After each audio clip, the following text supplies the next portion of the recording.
ปัญญาทะ Je m'appelle Hanpon Chawlakunchon. Je m'appelle พัฒนพันธ์มนเก่ง Je m'appelle Silisopha Khamkenta. Je m'appelle Nandapal Panpanot.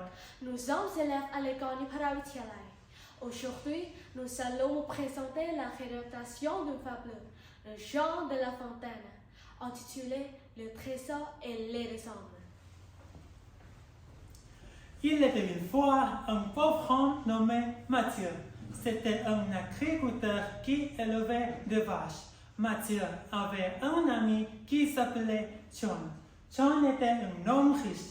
Il insultait toujours Mathieu. Un jour, de maladie, les vaches de Mathieu souffrirent. Devant les sauver, mais n'ayant ni le sou ni autre possibilité. Il dut donc se résoudre à faire le monde auprès de son ami John. John! John! Oh, Mathieu, que tu kiffes de là? Mes vaches sont tombées malades.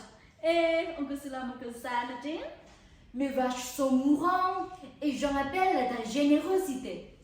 Aurais-tu la bonté de me donner le montant nécessaire à leur survie? Qu'elles sont chères.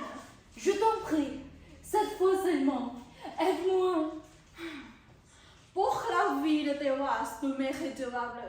Et car en ta mémoire qu'un service rendu par nous, tu vas toujours être d'une immense valeur.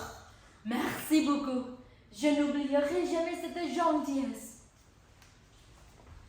Plusieurs jours passèrent et les vaches recommencèrent à perdre signe de leur vitalité restaurée. Les journées étant heureuses, le destin en décida autrement, et la vie de Mathieu se compliqua. Tard dans la nuit, ces complications commencèrent par le vent de ses vaches, puis ses grands et ses champs furent incendiés. Le jour suivant, le récit des messagers de Mathieu venturèrent refuge de l'oreille de John. Ce dernier alla courir directement chez Mathieu. Mathieu, de tes vaches serrées et de ton champ et de l'ensemble, j'ai envie de dire, ça t'aurait été de fenêtre? Votre financière disparu? Par quelle magie payez-vous votre démon écart? Je suis sincèrement désolée. Je trouverai une manière de te rendre ton argent. Je t'en fais la promesse. Pétine, et de quelle manière vous y vous? Vos vaches sont disparues et vos terres ne sont plus que des sangs. La vie m'a peut-être retiré mes vaches et mon champ, mais elle m'a laissé du temps et je m'en servirai pour trouver un moyen de travailler. Ton argent te sera rendu. Une personne ne grandit pas à vraiment de temps. T'apporter ta personne. Qu'à Une fois John parti, Mathieu, plein de tristesse, s'assit et après un moment de réflexion se dit: Que de malheur dans une société où il suffit d'être riche pour goûter au plaisir de la vie. Et là, sans argent, sans bien, ma vie est d'une telle fadeur. Cette pensée déchirait une corde fou au cou de Mathieu, la solution à ses problèmes, et la grange le lieu idéal pour y corps sa destinée. Pourquoi chaque jour est-il un tel désastre? Pourquoi chaque étoile qui fait ma vie se révèle-t-elle être finalement empoisonnée? La bonne naissance de Mathieu fut presque remplie quand le mur en décomposition se mira à tomber et a révélé des trésors sans le sang. Impossible! À qui donc appartient ce lieu? D'où tout cet argent vient-il? Serait-ce Dieu qui aurait fini par m'envoyer une bonne étoile?